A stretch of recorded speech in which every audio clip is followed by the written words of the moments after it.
You're listening to Becoming More Me, the podcast for high achieving ADHD entrepreneurs who want to be more and do less.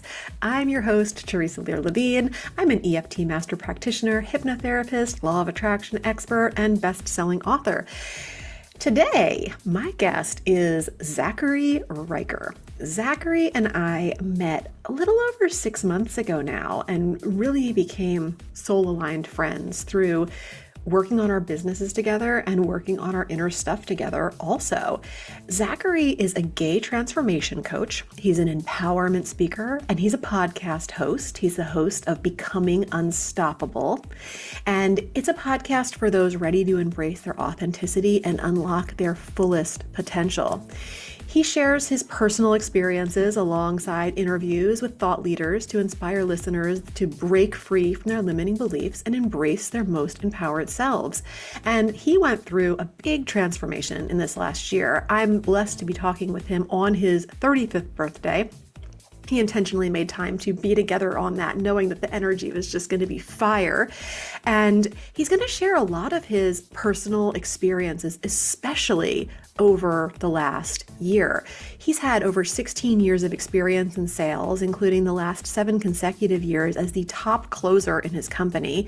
He understands how to combine success with personal integrity. And his program, The True You, A Gay Man's Path to Authenticity and Fulfillment, helps GBTQ men unlock their potential and find fulfillment without compromising who they truly are. You're going to love him. I love him. He's got so much to offer. We're going to talk about different transformational experiences. We're going to talk about plant medicine. We're going to laugh. We're going to talk about Star Trek. It's going to be amazing. And it all starts now. Hi. Happy birthday to you. Happy birthday to you. Happy birthday, dear Zachary. Happy birthday to you. Oh, thank you so much. Hi. Thank you so much for joining me today. I'm really glad you're here and I'm super excited to chat with you. Thank you so much for having me. Yes, I am looking forward to this. I've been excited about it for a few weeks and yeah, so excited to dive in and talking about becoming more me, becoming unstoppable.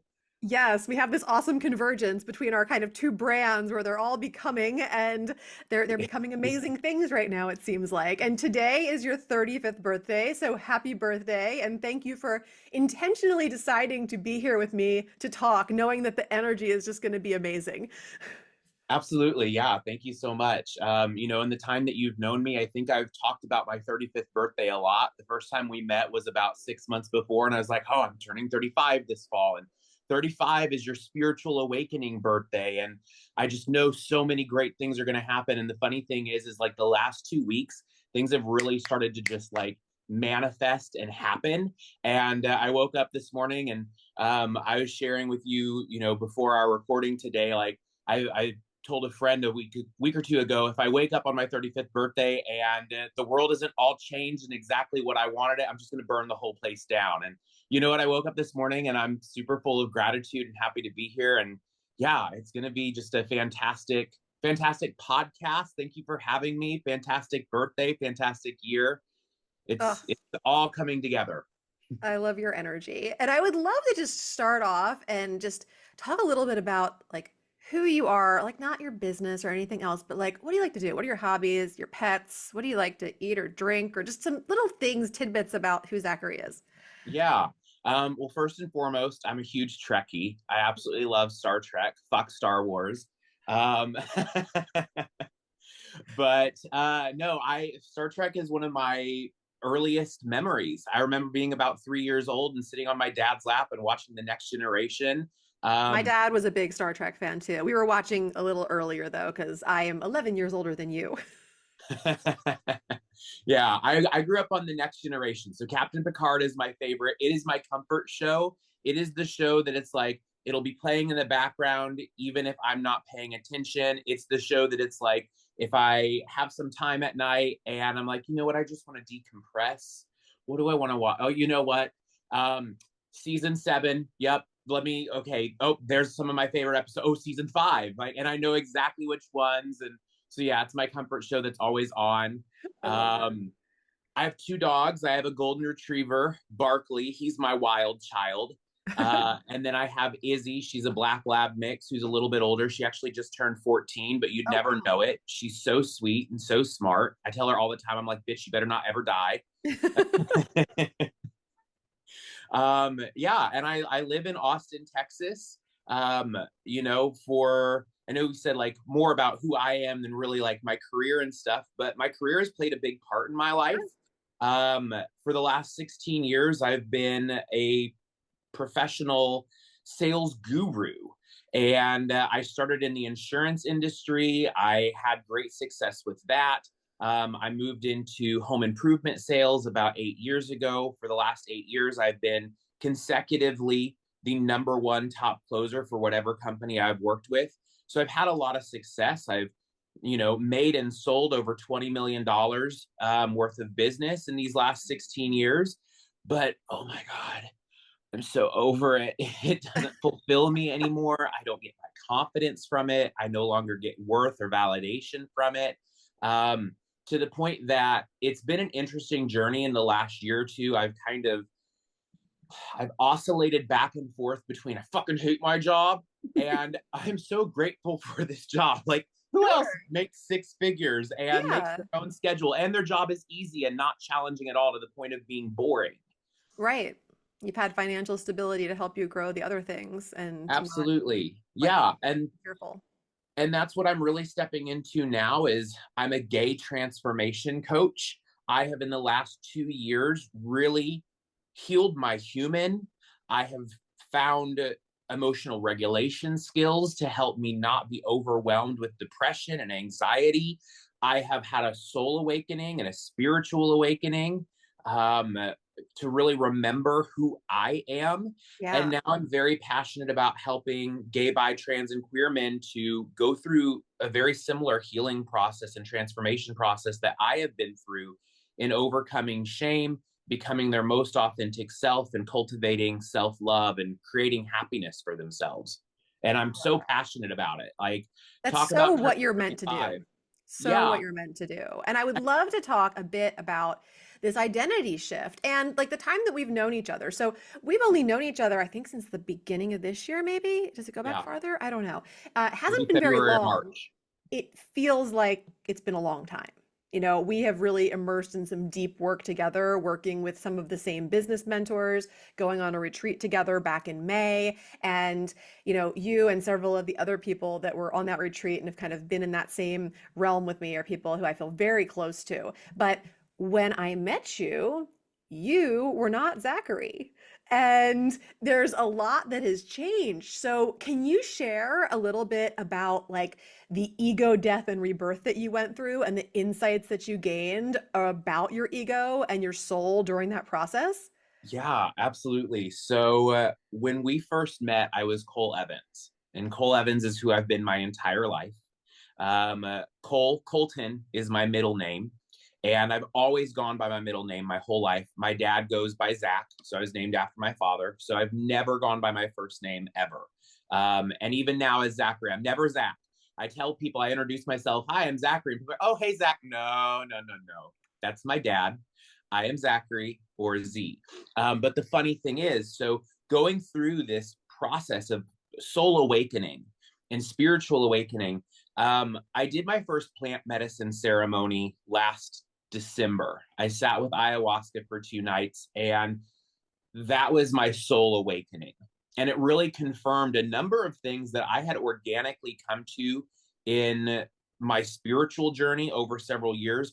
Yeah. I've got a lot of church trauma. I've got a lot of religious trauma from spending, I don't know, 10 or 12 years in the church, trying to pray the gay away myself. Like, my family wasn't forcing it on me or anyone else.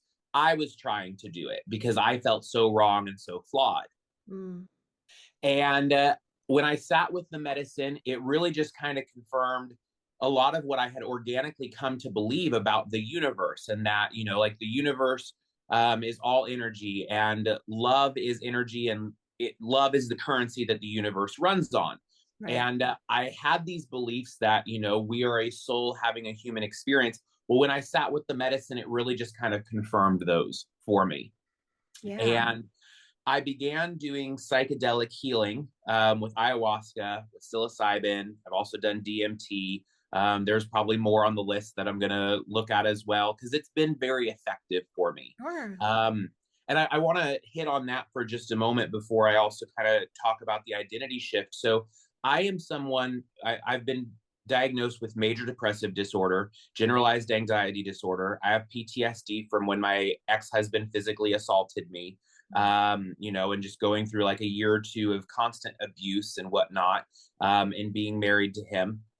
And then just, a lifetime of a lot of trauma of constantly believing I was flawed and something was wrong with me. And 2 years ago, I was at my total rock bottom. I was homeless, jobless, broke, deeply depressed, and completely overwhelmed with anxiety to where I could not function. I could not get out of bed most mornings to the Wow. point that I didn't want to be here. Like I didn't have a plan or anything, but passively, I'm like, it'd be great if I could just not wake up tomorrow because I'm so done with this. And I decided to seek help. I literally thought to myself, I know people who've gone through drugs and alcohol rehab, Right. substance abuse programs, and they've talked about what rehab has done for them. I'm like, I wonder if they have rehab for depressed people. And it turns out they do. And I went through that program and, it healed my human. It gave me emotional regulation skills. It set me on the path to then get to a point where I was ready to do plant medicine. And plant medicine took me 10,000 light years further than traditional mental health therapy could.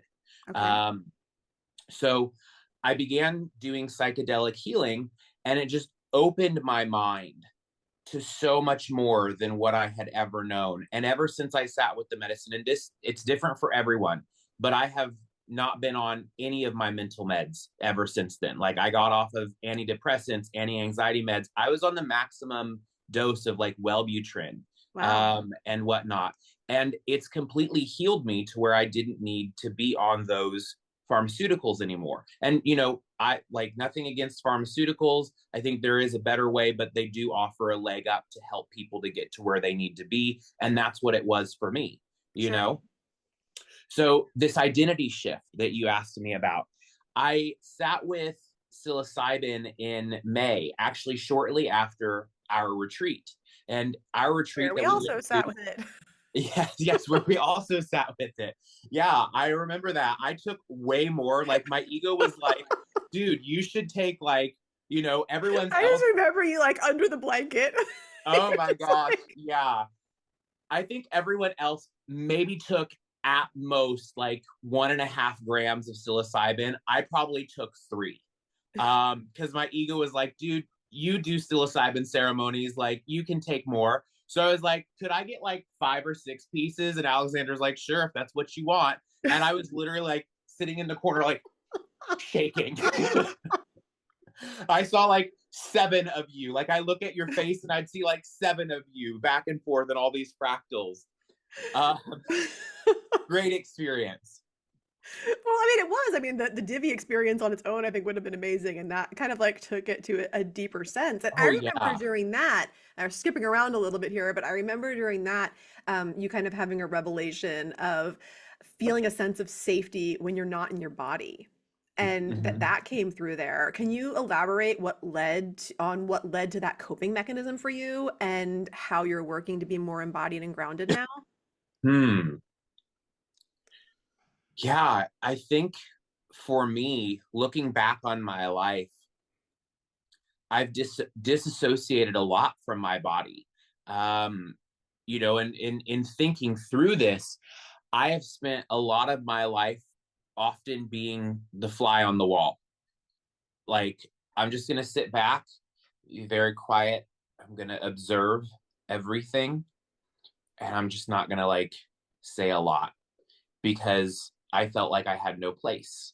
And this was very much apparent in my life growing up and in my teen years. I'm much more outgoing now because I'm much I was gonna more say that is with my not the Zachary I know. yeah. Now today I'm very outgoing. I'm very opinionated. I've learned when to insert myself and when to shut the hell up most times. But yeah, growing up, I think just because, especially spending so much time in church and feeling inherently flawed and like I'm just this abomination, because that's what I was treated as, that's what I was taught. That it's just like I'm just going to fade into the background and I'll observe everything, but I'm not going to speak to unless spoken to. Unless I feel like I have value, I'm not going to give any value. And so I think I learned that as a coping mechanism of just kind of, go into the background and be seen but not heard. Right. So yeah, I think that there is a very comforting piece of that coping mechanism. It no longer serves a purpose in Mhm. my life. Um, and that was one of the things that I healed from when I went through my mental health treatment program. Was I always felt like I was so socially awkward, and I don't feel like I am anymore. I'll still have times where there's a part of me, a part that will pop up and be like socially awkward, disappear into the background. But I have that part too.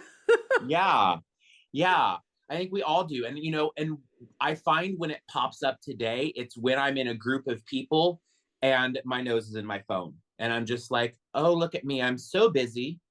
Oh, I'm scrolling on my phone. Don't bother me.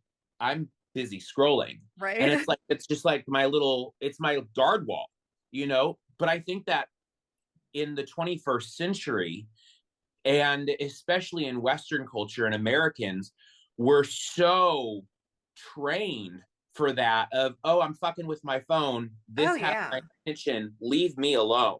We're so individualized. It's our gatekeeper. It keeps us from being vulnerable. It keeps us from connecting, all sorts of things. And yeah, I think we're all guilty of it in one way or another. I tend to call myself out on it though more too. Not the phone part. Well, I do that also, but the awkward part where I'll just mention it if I feel like I'm in that place. Like, okay, I'm just having a socially awkward moment right now, and try to make lighter of it, or just maybe it's that I want people to know that I know that I'm socially awkward. I don't know what it is, but yeah, it is what it is. I mean, in our interactions, I would never think that you're socially awkward at all. So I think, I don't know, maybe in us mirroring each other, maybe Yeah. it's that we're so much just more in our head. And one thing that I will say that I have learned, especially in sitting with ayahuasca, everyone is having their very own, very unique human experience that not a single other soul could possibly ever understand. So And true. we're all doing the best that we possibly can with what we've been given. Hmm. I Yeah. have learned so much compassion for myself and for others. I saw a meme a week or two ago, and it was like, it said something about some guy was like, other people have feelings too. And then the other person in the meme, this lady, she's like, oh, you're learning feelings now, finally, because you're sitting with psychedelics. It's like people always had feelings. But I feel like I did not recognize that until I sat with the medicine, because I for so long in my life suppressed emotion and Right. didn't allow myself to feel.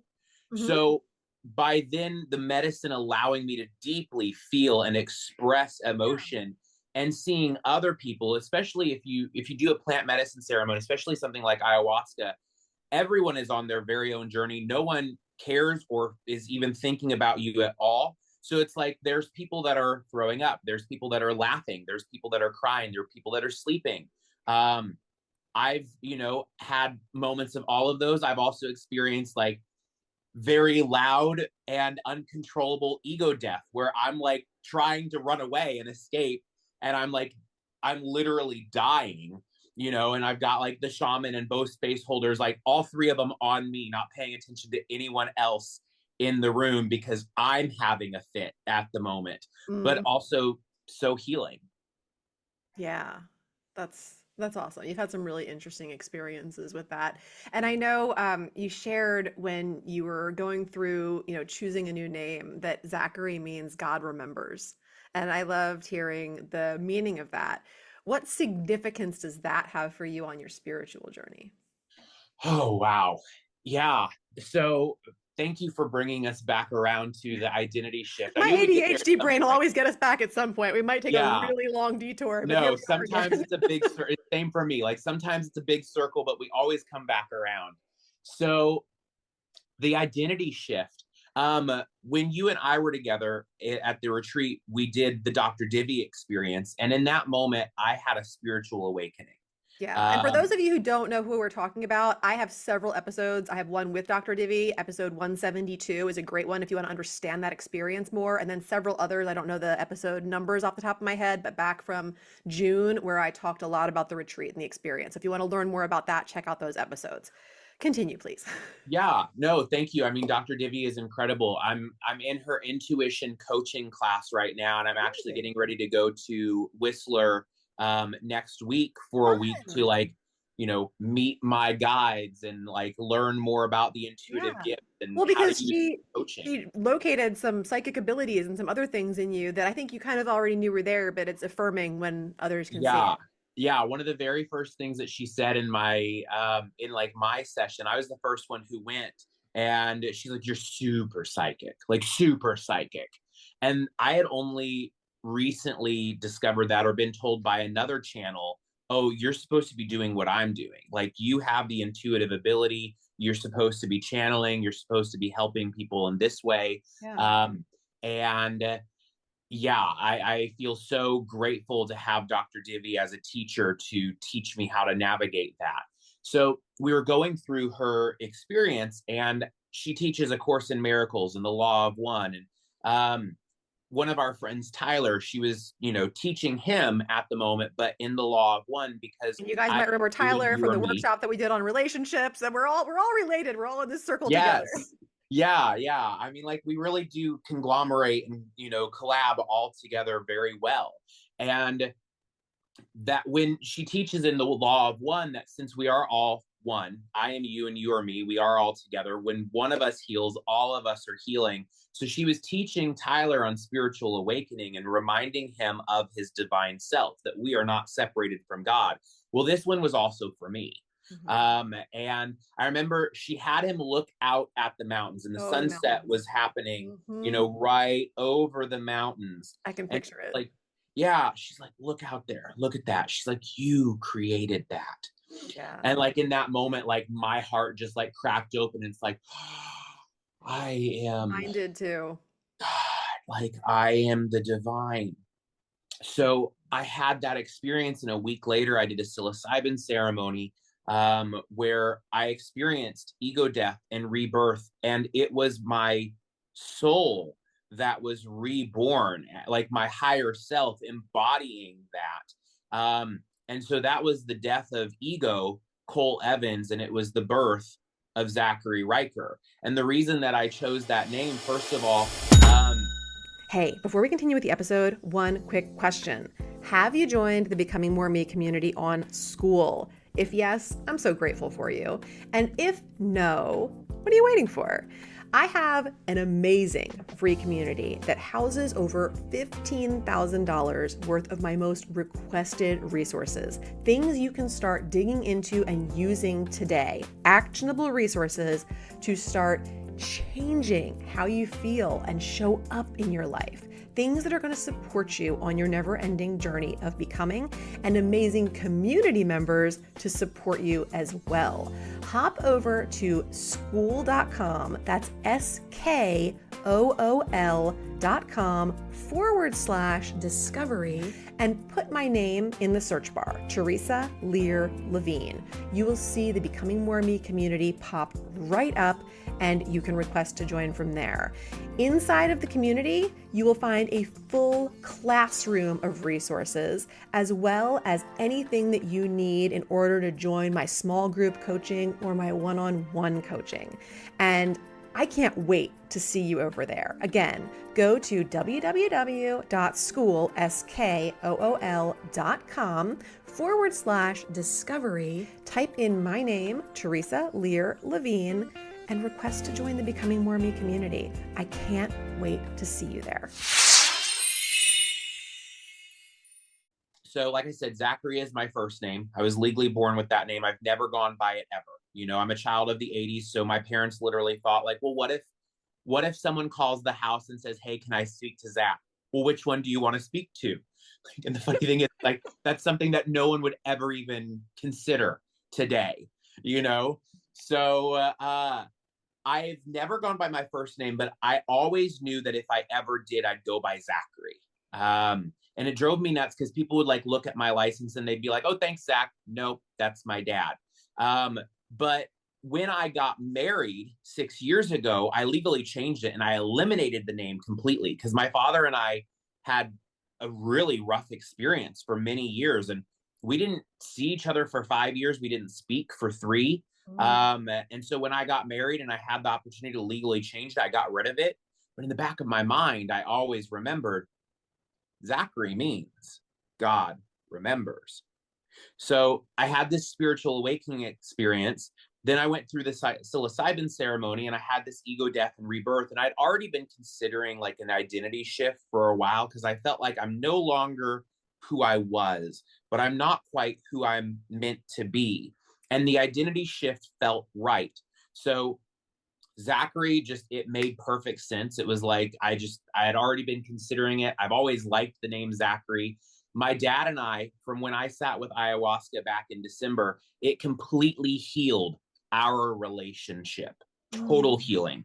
So there was no beef there, nothing to block that between me and my father. Yeah. So I chose Zachary. And the funny thing is when I first started inner child healing last fall, I met my 10-year-old self who hated himself. All right. Since then, I have gone through a lot of inner child work and a lot of inner child healing. My 10-year-old self who hated himself now loves himself, and now he's integrated as a part of me. Well, the funny thing is when I was 10 and I was in 5th grade, my nickname in 5th grade was Z because I was Z Colton Evans. So the teacher would always be like, Z. And so now here we are 25 years later, and I'm Z again. Like, isn't that funny that we came full circle in the healing? And then Riker, I chose because I wanted to distinguish myself from my father. I didn't want to be Zach Evans. Zachary Evans is too close to Zach Evans. I didn't want to be Z Evans because that's my And dad's you love email. Star Trek. And I love Star Trek. Riker is one of my favorite characters in the Next Generation, Commander Riker. Favorite character. I've had the name picked out for years that one day it would be my first kid's name. My first son's name is Riker. But, I'm single and I don't have a partner and who knows when that's going to happen. So I was like, you know what? Let's just take the name for myself. Like, we're going to take that name for me. You can always give it to someone else later, just like your dad did to you. Totally. And so Riker means rich, brave ruler. So my name literally means God remembers that I'm a rich, brave ruler. And that felt so embodied for stepping into my higher self and my soul and remembering who I really was. It just clicked. Oh, I love that. I love that. And I would love to talk a little bit about, I guess, how some of these things that you've overcome and you've grown into also impact the way that you're now able to coach, the men that you're coaching and help them. So shame seems like it's probably pretty prevalent. I know I've worked with a lot of gay and lesbian clients myself, and the shame is always like deep rooted. So overcoming internalized shame. What are some of the most common barriers you see, and how do you guide people through it? The funny thing is, I have overcome so much gay shame, and I feel like I'm this fucking gay onion. Like every time I overcome some gay shame, it's like, okay, we peeled another layer away, and it's like I'm healed. Yes, gay shame no more. And then it's like, are you fucking kidding me? There's another layer of gay shame. Like Endless layers. Yes, it's literally like I feel like I need a logo that's like a rainbow onion, and it's just like you peel away one, and it's red to orange to yellow to green to blue to purple, like because that's what it's like.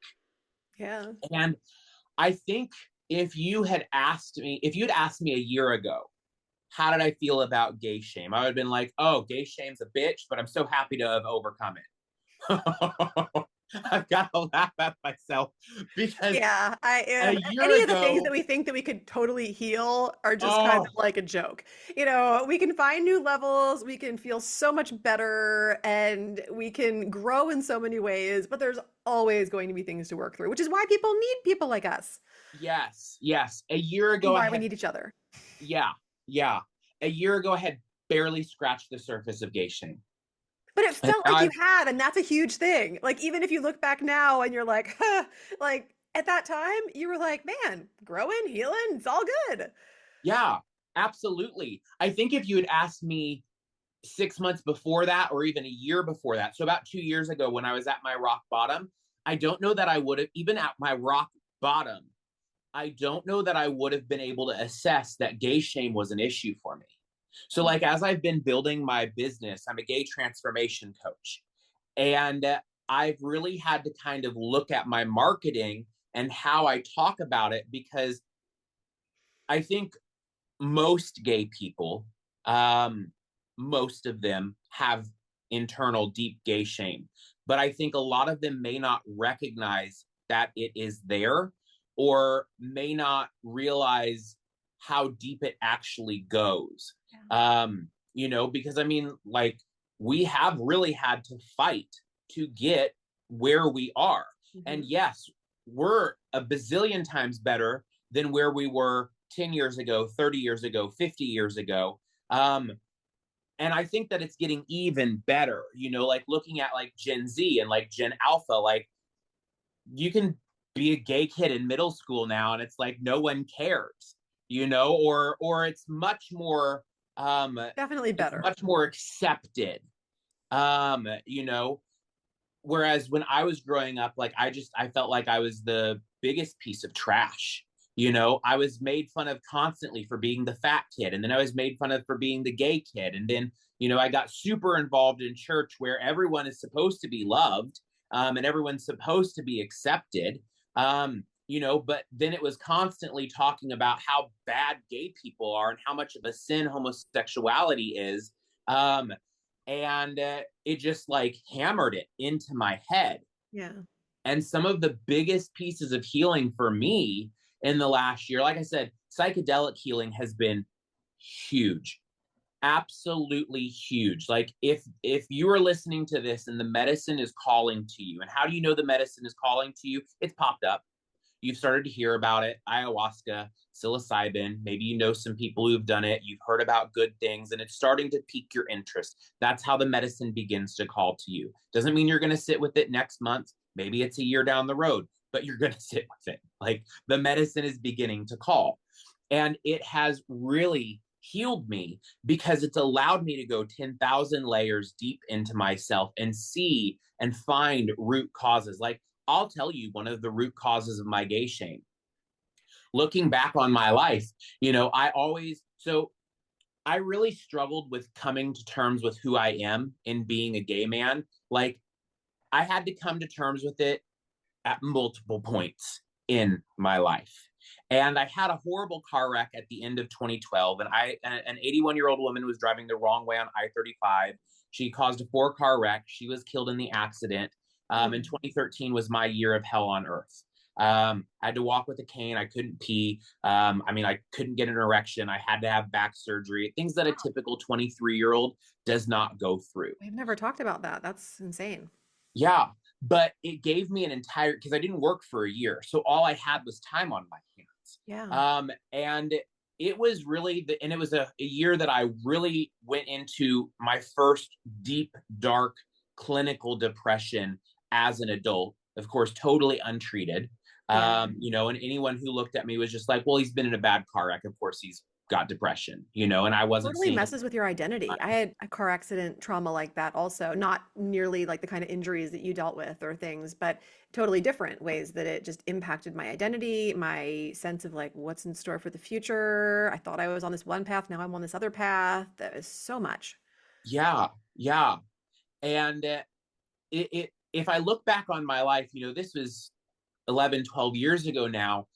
It was a huge wake up call to me. It was the first time that I felt like I got slapped in the face, and it's like, dude, you have so much potential in your life. Like, it was a mini soul awakening. Mhm. Of you have so much potential. You are called to great things. I was literally thinking on it like last night or this morning. Cause like I said, I'm turning 35. So I've really been reflecting on my life. And I was like, holy shit, like I am finally at a point where I am stepping into my soul's purpose and I'm taking action to create what I know I'm meant to do. Yeah. Because when I had that car wreck, I had the things pop into my mind of, I want to be a speaker. I want to be a coach. I want to impact people. I want to help people in drastic ways to really become themselves. Like, authenticity has always been the message. It's just, I didn't recognize what the message was, and I wasn't at a point where I was ready to step into it. And I was still in the closet. I was still very much in my people pleaser mode. I remember at the time, this is way before my dad and I ever got along, but my dad was like, I think that this car wreck really like made you a crazy person. Like, I'm really concerned with what it did to your brain, because all of a sudden you're like, oh, I'm going to be I'm going to be a speaker. I'm going to be a musician. I'm an artist, and I'm doing this. Cause like I had a near death fucking experience, Sure. It and I makes was like, life a oh, little bit more precious. yes. And it's like I had all these things that I wanted to do, but I got so overwhelmed with how much there was to do. And then I got so bogged down by people telling me what I had to be. And I had such low self-worth and no self-love, to where I was like, I'm going to fit in your little box. And I Mm. created this little mental prison of thoughts that I had to fit in order to make everyone else like me. Mm-hmm. Um, Yeah. but I did also recognize in that year, okay, yeah, I'm a gay man. But I wasn't ready. I accepted it for myself, but I wasn't ready to come out to anyone else or like, I just was finally at a point where I was able to accept it to myself. But looking back on my life, I knew as young as 4 years old I was gay. I maybe didn't know that that's exactly what it was, but I knew something was different, because I remember watching Power Rangers, and I remember being like, oh, Kimberly, the Pink Ranger, she's so pretty. But then I was like, oh, Tommy, and Jason, the Red Ranger, look at his muscles.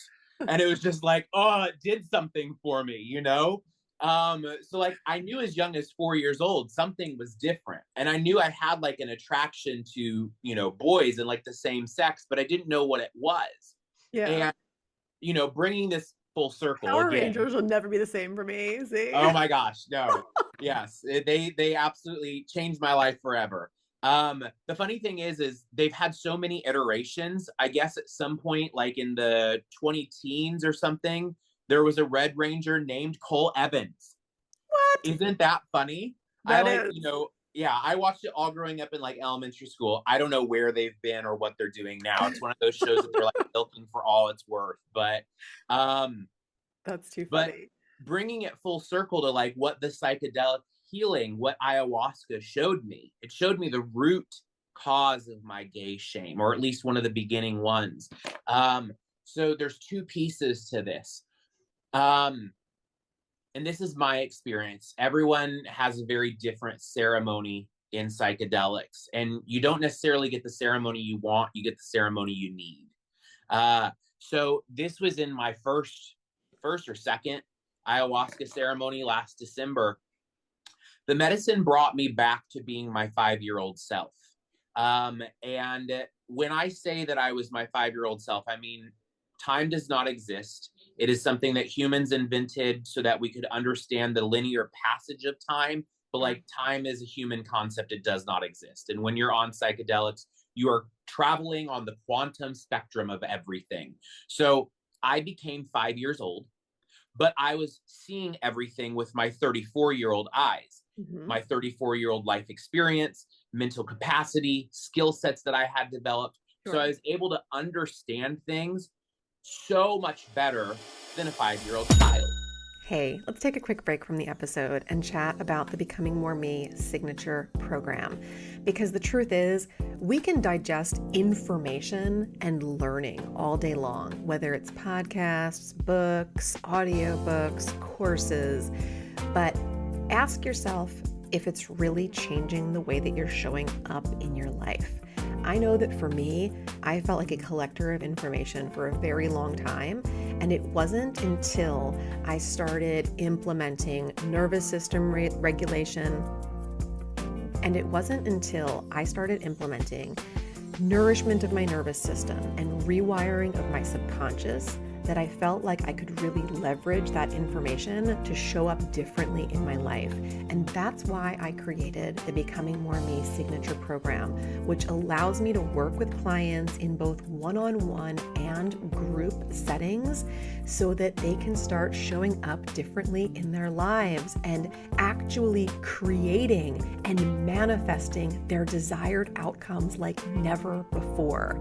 If this is something that sounds even remotely interesting to you, I invite you to hop on a call where we're not even going to talk about you joining the program. We're just going to talk about you, and we're going to talk about what it is that you want out of your life and business right now. And I'm going to offer you some free, no strings insights on how you can start making those changes and take things from there. But it's always good to start with getting to know each other. So if that sounds interesting to you, and if the idea of perhaps looking further into a program like this might appeal to you now or in the near future, then hop over to gamechangingconversation.com, book a time, and we'll get to know each other. And this will help you to understand if something like this is going to be right for you moving forward. And the worst case scenario is you're going to walk away from this call with several things you can start doing right away to start getting closer to the changes you desire the most. Now back to the episode. But I remember at 5 years old, my little brother is 3.5 years younger than me. And about 18 months or so is when younger siblings begin to really copy their older siblings and imitate everything that they do. So my parents would constantly tell me, Colton, you've got to be on your best behavior. Your little brother, he's watching you all the time and he copies everything that you do. So you have to set the example for him because he's watching you. He's watching you and he's going to copy everything that you do. And as a 5-year-old, I took that to mean I need to be fucking perfect on my best behavior. Don't do anything wrong because my little brother's going to copy everything that I do. So I've got to be perfect. So I found the root cause of perfectionism, which has been it's helpful now because I understand it and I can be like, this is an excellence. We can throw some wow points in. Is it perfect? No. And I don't give a damn. Like I'm done chasing perfectionism because it doesn't exist. But the other part that played in was around that same time, probably around age 3.5 to 5.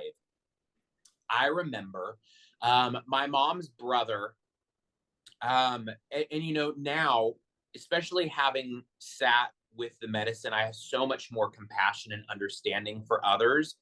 But growing up, I was always very much of the same mindset of my extended family, and that my mom's brother was evil. And he just was a bad person. He was an alcoholic. He was a drug addict. He stole from my grandparents. He was an angry drunk, and like all of and he would say such mean, horrible things, and now I look at it and it's like, oh my God, he's had such a hard life. Like he's gay, he was born in the 50s, and so it's like he's had a hard life. He grew up with all sisters. He grew up with, a mom who wasn't always the greatest mom. Lived a hard life. So it makes sense on why he would have these coping mechanisms that he had. But I remember growing up, these are times when he was very much in the dark night of the soul, and going through benders, and like he would be in and out of jail and rebuilding his life, and then the life is in shambles. So growing up, my mom's family would always talk about him like, oh yeah, he's this and he's that and he's that. And they'd always remember to throw in, and he's gay, or if they didn't, it was a well-known fact. Well, and he's gay. And so as a child, I somehow took all of this in to mean that gay people are bad. Right. My uncle is such a horrible, evil person. Like to this day, people in my family, like the man is well into his mid 70s. He has Alzheimer's. I mean, like it's early onset Alzheimer's, like alcoholism induced Alzheimer's. Wow. So he doesn't remember any of these things that he's done, you know? And like my family still to this day, extended family, they don't care for him, you know? And they're like, he's evil and he's just a horrible person. And it's like, shit, he's in his mid 70s. He's got Alzheimer's. He lives in a nursing home. He probably doesn't have very many years left. You know, it's like, why not just try having some compassion? I'm not saying go be his best friend, but Right. like maybe have some compassion for the man. Um, and the medicine gave me that. It gave me compassion for him and understanding in the same way Sure. that it did for me. And it was like this aha moment of, oh my God, there's nothing wrong with me. And that has been the biggest thing that I have had to remember again and again. It's not a one time understanding, it's something you come back to again and again. There's Sure. nothing wrong with you. Hmm. You don't have to fix anything. Every You're time we find perfect just the way ourselves you are. judging somebody else or being less than compassionate, I think a lot of people forget to see that mirror that's up right in front of them and all the lessons that there are there. I think that was what I really took away from reading and listening to Byron Katie's books. I was getting the name backwards. With the whole with doing the work and like turning things around and bringing things back to yourself. And yeah, so I noticed that too. I mean, anytime I get myself into a little bit of a judgy space, I'm like, oh goodness, what am I not looking at right now? Because it's about me. It's always about me. It's never about them. Yeah. Yeah. I think that's been one of the biggest changes for me as well in the last year of my life is I've really finally began to, I'm in a place now where I don't judge people because I recognize that I'm just judging myself. And that was something that Dr. Divi did as well when we were together at that retreat. Like she was like, okay, I'm removing this. I think she said it was like a pipe or a knife in my back. Mhm. She's like, so I'm removing this from your back. She said, because this is your judgment of others. And when you're judging others, you're judging yourself. And I have always been, I mean, my whole life, it's been really since that experience with Divi about 6 months ago that things have drastically changed in Yeah. how I judge people, but like also sitting with the medicine and like just embodying so much compassion for myself and others. But that's been one of the major changes of my life over the last year is I think that I spent so many years being just a judgmental bitch. And I will also say, I mean, and I can say this as a gay man, like gay men can be fucking judgmental bitches. And I think it's because we are judged so harshly, even Sure. if we're not being judged directly, indirectly as gay men, Yeah. as queer If you can find people. somebody or something to give it back to, it probably Yeah. feels pretty good for a moment. Yeah, and I think that that's why there's such a stereotype of judgy gay queen, petty bitch, and yeah, I mean, I can remember back to that. It feels good to be like, oh, well, let me be judgy too, because everyone's always judging me, so let me be judgy. But I think I can say now, after really beginning to embody this, because now I notice when I'm judging, like something that has been really big for me in my healing journey over the last 2 years. I've really, in the last 2 years, had this hyper focus on healing. And I feel like turning 35 and rounding into this new chapter, because it is a new chapter, Mhm. it's not so much a hyper focus on healing as much as it is on now I'm stepping into embodying that healing and being my true self. Yeah. It's not, we use the term healing. I don't know that it's so much healing as it is unlearning what we have been taught and remembering who we really are. Yeah. And that's what allows us to become more of ourselves, to become more me, to become Yes. unstoppable, is remembering our true essence. So, mindful awareness has been one of the biggest tools that I have used in the last 2 years to get me from where I was at total fucking rock bottom, didn't want to be here, to, oh my God, I'm on top of the world. Am I exactly where I want to be? No, but it's already happened. Time just hasn't Right. caught up yet. I'm manifesting it. I'm more grateful than ever. I'm bringing it to me. And being mindfully aware that's the secret. It's been my secret Yes. anyways, For you sure. And know? I hope that people can hear this as they're listening, the ways that maybe started out in more basic forms for you, and then it's evolved to greater ways to tap into that awareness and that mental capacity, and that there's always another level, whether you're using plant medicine, doing something like hypnotherapy, getting into the nervous system, whatever the case may be, there's always a next level that you can go to keep the consciousness elevated and the mindfulness going to that next level so that you can get to that next level of that big gay rainbow onion. Yes, yes, absolutely. And I've spent a lot of our time together today talking about plant medicine and psychedelic healing. But I also want to talk about for just a moment, like that is not all that I have done. Sure. Like I have had, oh my gosh, I've tried so many different modalities, and that is something you really have to do in your healing experience of becoming who you are. You have to find what works for you. Yes. I do believe that psychedelic healing can heal most people. All right. There are certain uh, mental health things, like if you have schizophrenia or like bipolar, that psychedelics probably aren't for you. Like don't talk to me, like go find someone who's a professional and they'll guide you, right?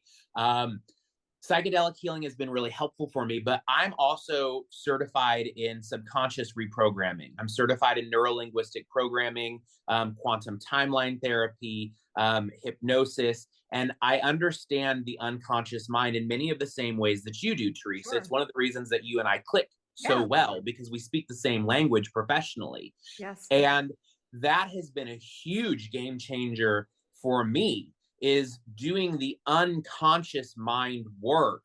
And wow, talk about rapid healing and transformation, because we're so programmed as a society to believe that, oh, I've got so much to heal from. I'll never be able to heal. It's going to take me 5 years, 10 years. It's going to take me 1 year just for Which this goes thing. right back to the concept of time that you mentioned before, where we created it, and you can heal in an instant. Yes, your unconscious mind is so much like the universe and the divine, in that you can heal in an instant. That's one of the biggest differences of, what you and I are doing as healers, as coaches, is, hey, like talk therapy, it's a great business model. Yes, you should absolutely do it. You need that unbiased professional, like talk through things with and give you Okay, that's a emotional great starting point. regulation skills. It's great. But how many of us have been in it for 10 years and we're still talking about the same things that we were talking about 10 years ago? Absolutely. Or we meet with them every week or every 2 weeks, and it's like, hey, let me just give you a quick catch up of where I've been the last 2 weeks. And it's like, we're not actually healing anything. We're just talking in context. Whereas in subconscious reprogramming, the unconscious mind, we don't need context. We don't care about the why.